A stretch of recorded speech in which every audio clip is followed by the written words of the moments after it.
Buenas tardes. A continuación, hablaremos de los siguientes temas.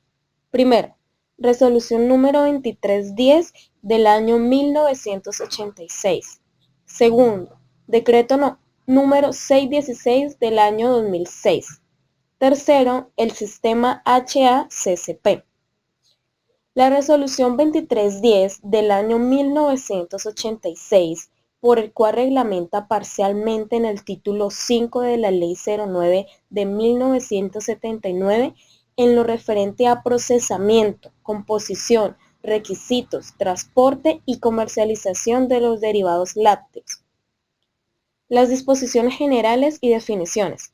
Los derivados lácteos que se produzcan, importen, exporten, transporten, procesen, envasen, comercialicen o consuman en el territorio nacional deberán cumplir con las reglamentaciones de la presente resolución.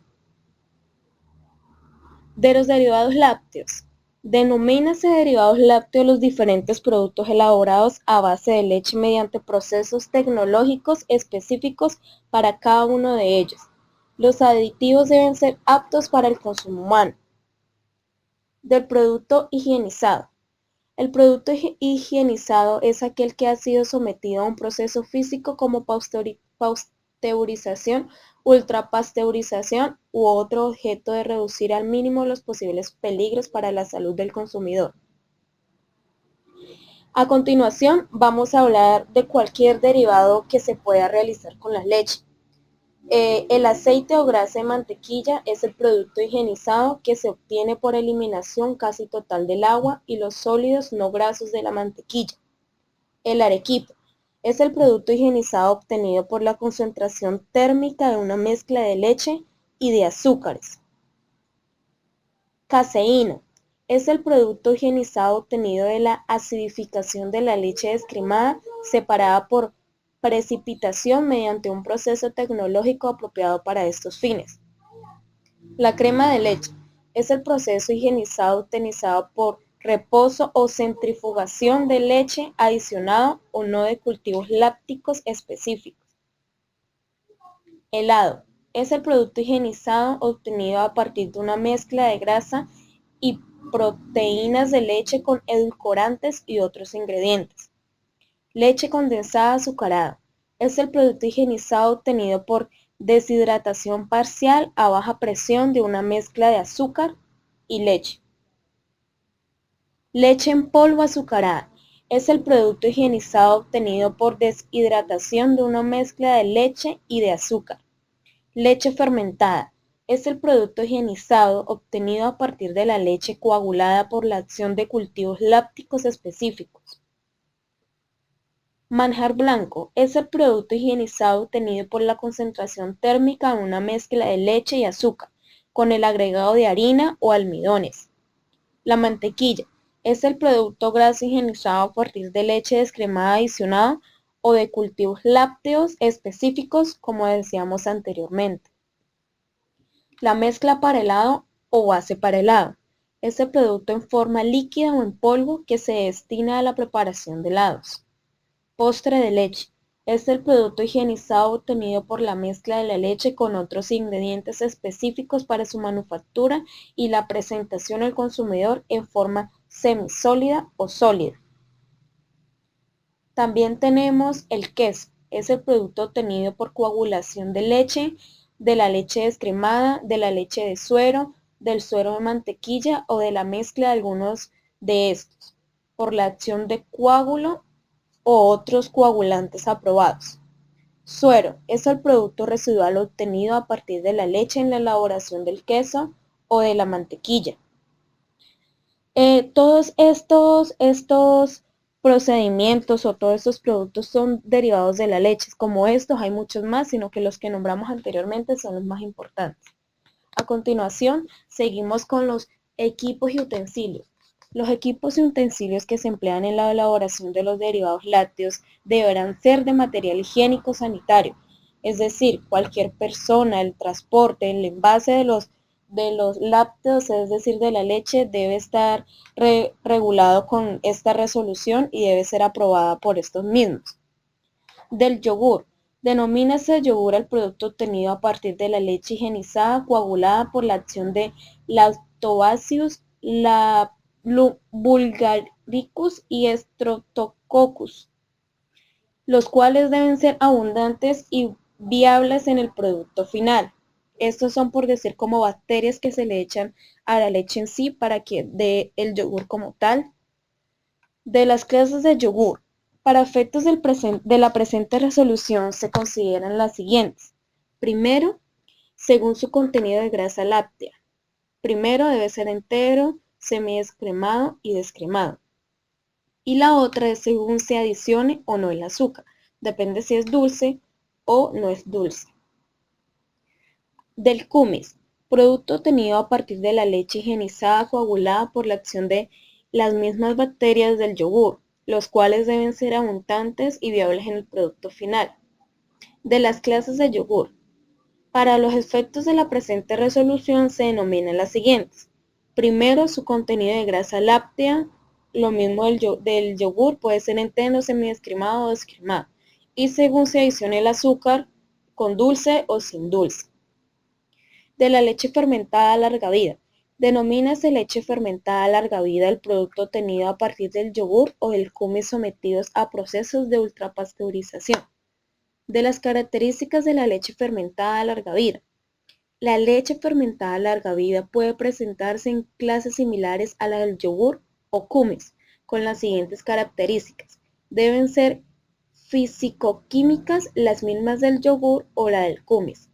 Y tienen que ser microbiológicas, es decir, incubar en sus envases originales 3 muestras a 32 grados centígrados y 3 a 55 grados centígrados durante 10 días. Los saborizantes.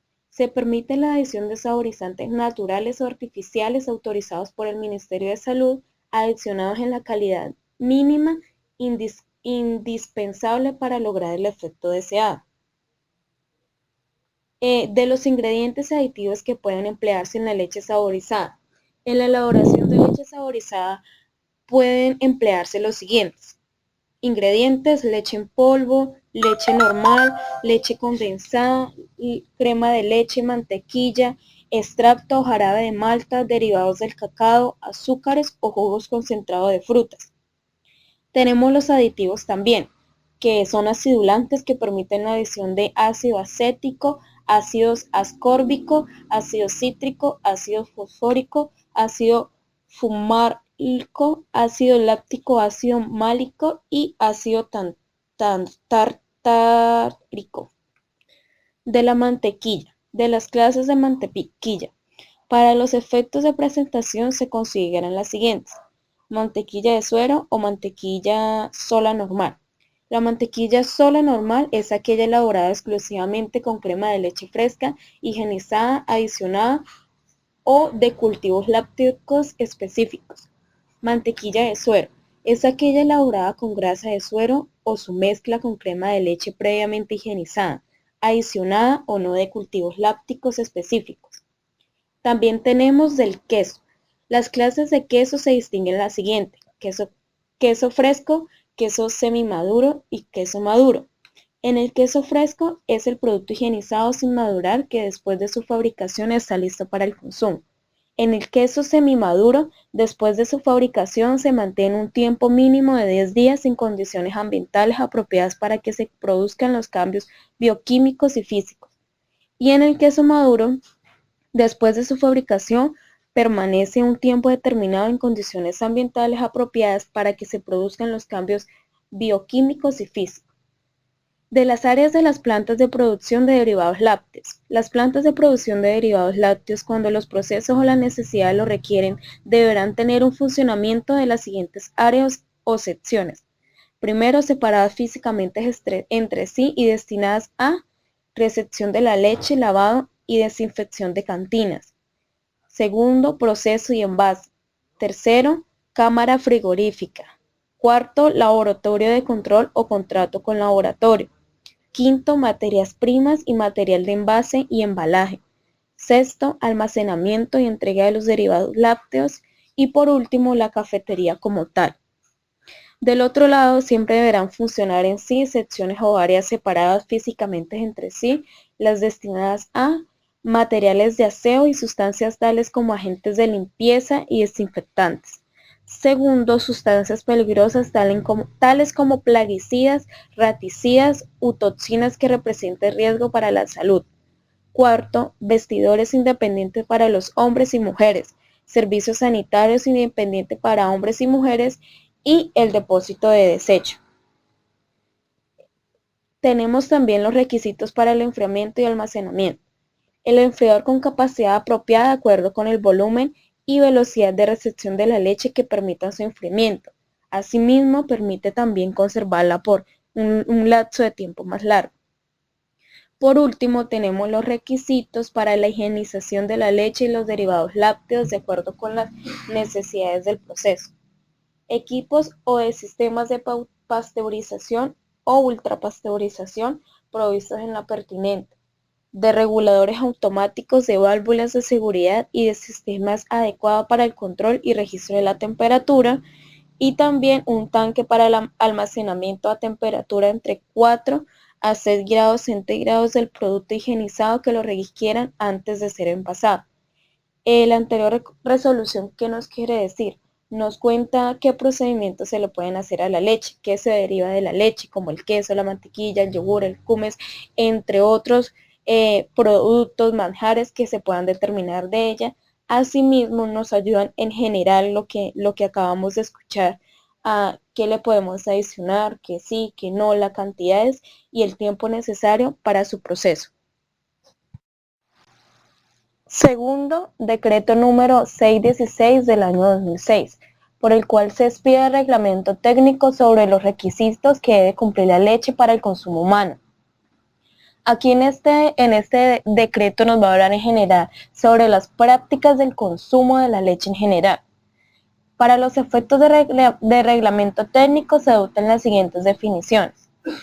Buenas prácticas en el uso de medicamentos veterinarios. Se define como los métodos de empleo oficialmente recomendados para los medicamentos de uso veterinario, de conformidad con la información consignada en el rotulado de los productos aprobados e incluido en el tiempo de retiro cuando los mismos se utilizan bajo condiciones prácticas. Las buenas prácticas en la alimentación del animal. Métodos de empleo y prácticas recomendadas en la alimentación animal tendientes a asegurar la inocuidad de los alimentos de origen animal para consumo humano, minimizando los riesgos físicos, biológicos y químicos para la salud de los consumidores. Calostro. Para los efectos del presente reglamento técnico no se considera como leche apta para el consumo humano al producto obtenido de los animales lecheros dentro de los 15 días anteriores y los 7 días posteriores al parto. La cámara frigorífica. Entiéndase como cámara frigorífica al área destinada para el almacenamiento de leche higienizada envasada cuando ésta lo requiera. Establecimiento. Las plantas de enfriamiento o centrales de recolección de leche, plantas de procesamiento de la leche, locales destinados al almacenamiento y la comercialización de la leche higienizada. Hato. Es el sitio destinado principalmente a la explotación y ordeño de animales destinados a la producción lechera. Homogenización. Es la reducción del tamaño de glóbulos de grasa por efecto de la presión, temperatura, para estabilizar la emulsión de materia de grasa. Insumo pecuario. Todo producto natural, sintético o biológico o de origen biotecnológico utilizado para promover la producción pecuaria, así como también el diagnóstico, prevención, control, erradicación y tratamiento de las enfermedades, plagas y otros agentes nocivos que afecten a las especies de animales o a los productos. La leche adulterada. La leche adulterada es aquella que, primero, a la que se le ha sustraído parte de la leche, los constituyentes reemplazándolos o no por las sustancias. Segundo, que ha sido adicionada con sustancias no autorizadas. Tercero, que por deficiencias en su inocuidad y la calidad normal hayan sido simuladas o coaguladas en forma fraudulenta en sus condiciones originales.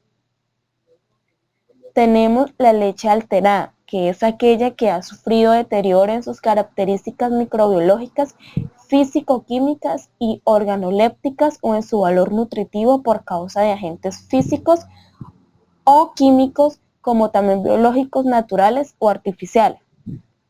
Leche concentrada, producto líquido obtenido por eliminación parcial del agua de la leche por el calor o por cualquier otro procedimiento.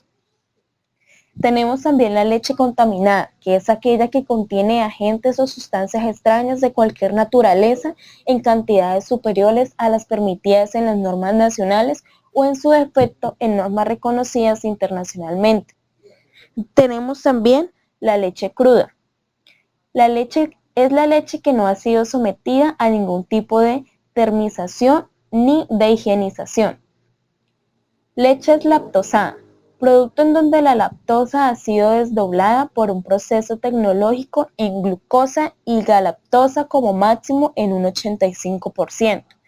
Tenemos también la leche en polvo, que es el producto que se obtiene por la eliminación del agua de constitución de la leche higienizada, como también la leche esterilizada, que es aquella en que el producto obtenido al someter la leche cruda o termizada, envasada herméticamente o a una adecuada reacción de la temperatura y tiempo de 115 grados centígrados a 125 grados centígrados por 20 a 30 minutos enfriada inmediatamente a temperatura ambiente. Leche falsificada. Primero, se designe o expenda con nombre calificado distinto al que se le responde. Segundo, su envase, rótulo o etiqueta contenga diseño o declaración ambigua, falsa o que pueda inducir, producir engaño o confusión respecto con su composición. Tercero, no procede de los verdaderos fabricantes declarados en el rotulado del empaque.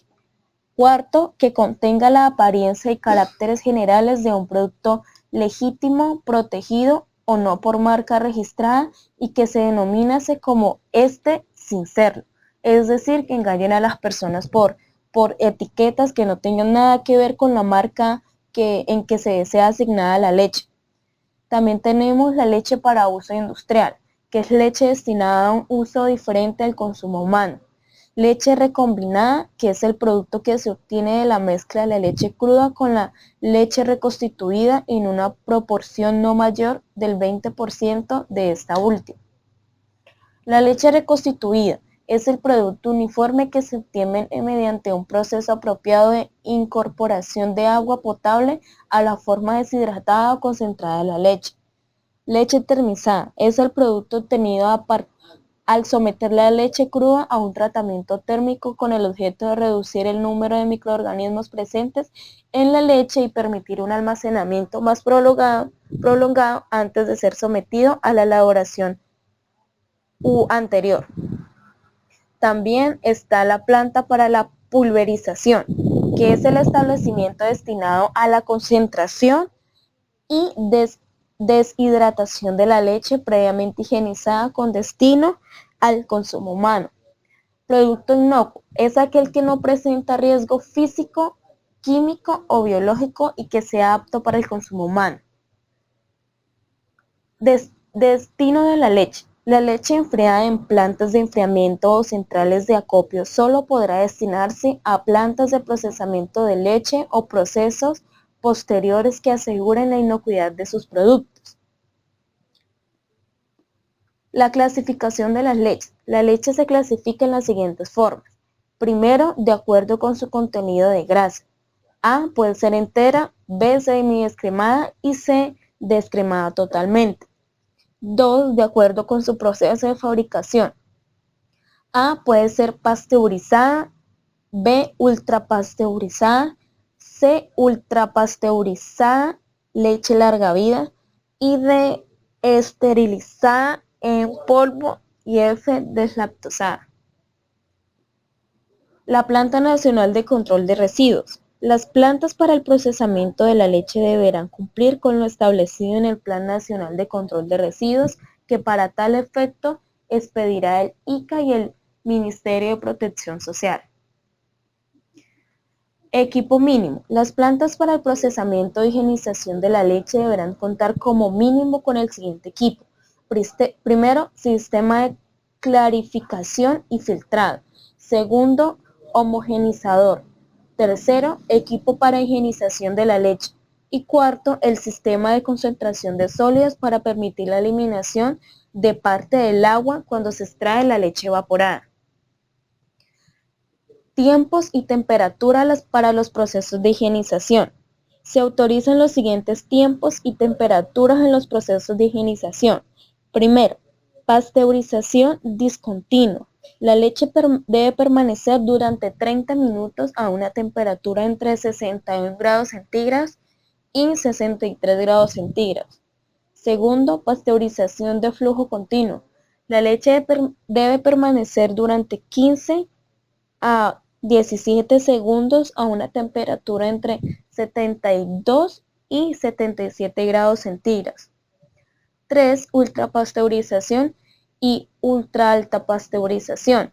La leche debe permanecer durante un tiempo mínimo de 2 segundos a una temperatura entre 135 grados y 150 grados centígrados. Y cuarto, esterilizada, que es la leche que deberá someterse en un envase a una temperatura de 115 a 125 grados centígrados por 20 a 30 minutos. Tenemos los requisitos generales de vehículos de transportes de la leche cruda.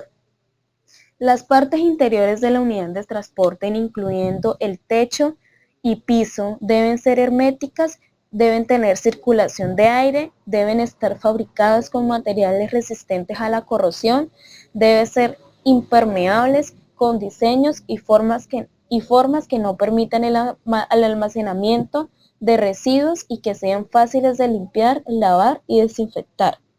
Segundo, la unidad de transporte debe tener aislamiento térmico revestido en su totalidad para reducir absorción de calor. Tercero, las esclusas deben ser herméticas de modo que una vez dentro la carga que aísla del interior. Y cuarto, el diseño de la unidad de transporte debe permitir la evacuación de las aguas de lavado.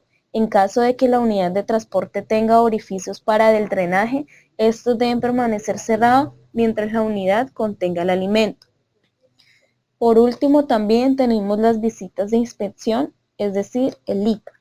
El ICA realizará 2 visitas de inspección al año en los predios donde se considere necesario y verificar las condiciones sanitarias. De las medidas sanitarias de seguridad y procedimientos y sanciones.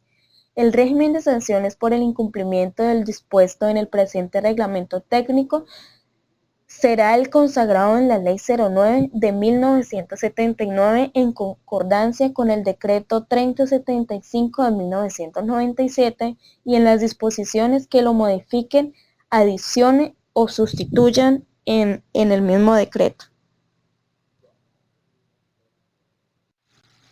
Tercero y último tema a hablar, el sistema HACCP.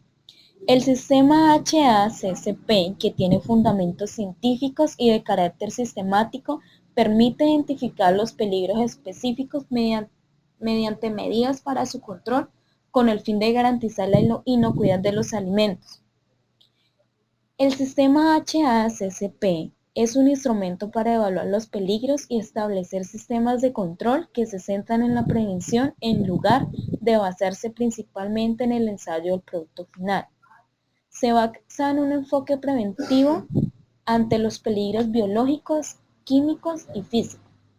Los peligros biológicos se deben a la contaminación por microorganismos patógenos como lo son bacterias, virus y protozoarios, también como en la contaminación por parásitos, tenias, ascarias y muchos otros que pueden transmitirse por los alimentos. Los peligros químicos se deben a la contaminación por productos utilizados en la limpieza y desinfección, aditivos alimentarios, residuos de plaguicidas, toxinas, metales pesados y muchos otros. Los peligros físicos se deben a objetos que puedan contaminar los alimentos y causar alguna lesión al consumidor, como lo son las astillas de madera o trozos de vidrio, plástico y metal. Un ejemplo de esto es que se debe a cualquier objeto que el alimento como tal pueda contener antes de ser consumido. El propósito del sistema HACCP es evitar que ocurran estos peligros mediante la aplicación de 7 principios. Principio 1. Realizar un análisis de peligros y establecer las respectivas medidas preventivas. Es aquí donde se utilizan los peligros para la salud del consumidor que puedan afectar al alimento en cada etapa de su preparación o proceso. Al definir los posibles problemas que se puedan establecer, las medidas preventivas para cada una de ellas. Un ejemplo de esto es que para evitar la multiplicación de patógenos determinados en alimentos se debe hacer un control de la higiene y de la temperatura. Asimismo, por medio de la temperatura o de cualquiera de estos dos procedimientos podemos optimizar el alimento. Segundo, principio número 2. Identificar los puntos críticos de control. Un punto crítico es una etapa en la cual se debe aplicar el control para prevenir, eliminar o reducir el peligro a un nivel aceptable. Un ejemplo de esto es el tratamiento térmico que debe utilizarse en un alimento, que es esencial para eliminar o reducir a niveles aceptables el peligro para las bacterias patógenas. Principio número 3. Establecer los límites críticos. Aquí es donde cada punto crítico de control se debe establecer e identificar los límites críticos. Estos son criterios que se distinguen entre lo que es aceptable y lo que es inaceptable. Los límites críticos se utilizan para juzgar si un proceso está o no produciendo alimentos seguros. Pueden ser de distintos factores: la temperatura, el tiempo, las dimensiones físicas del producto y la actividad del agua, y entre otros. Un ejemplo de esto es calcular el límite crítico para el PCC de la cocción de la carne. Es la temperatura interna mínima, que debe ser de 60 grados centígrados. Aquí podemos establecer si el límite crítico está en el nivel aceptable. Principio número 4. Establecer procedimientos de monitoreo o de vigilancia. El monitoreo es la observación programada en un PCC para verificar si se están respetando los límites críticos, es decir, el principio número 3. Debe establecerse cómo se efectuará el monitoreo, en qué momento y quién es responsable. Este confirmará si se está siguiendo correctamente. Un ejemplo de esto es el procedimiento de monitoreo, que es la lectura de termógrafos para certificar que la temperatura se mantiene dentro de los límites establecidos. Principio número 5. Establecer las medidas correctivas. El monitoreo puede detectar que se ha perdido el proceso. La pérdida del control se considera un desvío del límite crítico de un PCC. La acción preventiva tiene que controlar el producto que no cumple con las normas correctivas y combatir la causa. Un ejemplo de estos de acción correctiva es el desecho de productos que no cumplen las normas, es decir, si un proceso ya ha pasado de su límite de tiempo o también de su límite de caducidad o de vencimiento. Principio número 6. Establecer los procedimientos de verificación. La verificación es la aplicación de métodos, procedimientos, pruebas, evaluaciones, además del monitoreo para determinar la conformidad con el sistema HACCP. La verificación debe ser realizada por personal calificado o por individuos capaces de detectar deficiencias en el proceso. Un ejemplo de eso es el análisis microbiológico, que son un tipo de verificación. Es decir, aquí se necesitan resultados de pruebas que uno pueda descartar cualquier tipo de bacteria o peligro para el consumidor. Principio número 7. Establecer un sistema de registro. Los registros son pruebas escritas para las cuales se documentan las acciones emprendidas. Son muy importantes para verificar si el sistema HACCP es adecuado o no. Un registro muestra la historia del proceso, las desviaciones y las acciones correctivas de un PCC por medio de gráficas, informes o registros. Asimismo, un registro muestra la historia en general de un producto para saber si el sistema ha sido adecuado en ello. Los principios del sistema HACCP pueden aplicarse en cualquier etapa de la producción de alimentos, desde la producción primaria hasta el consumo final, con el objeto de obtener un producto seguro e inocuo para el consumidor. Además de eso, el sistema HACCP es compatible con otros sistemas de control de calidad. Esto significa que la inocuidad de la calidad y la productividad pueden unirse a los beneficios con mayor confianza por parte de los consumidores. Más utilidades para las empresas y mejores relaciones entre quienes trabajan con el objetivo común de garantizar la calidad de los alimentos. Todo esto se puede expresar en un beneficio evidente para la salud y la economía de los países y del hombre en general.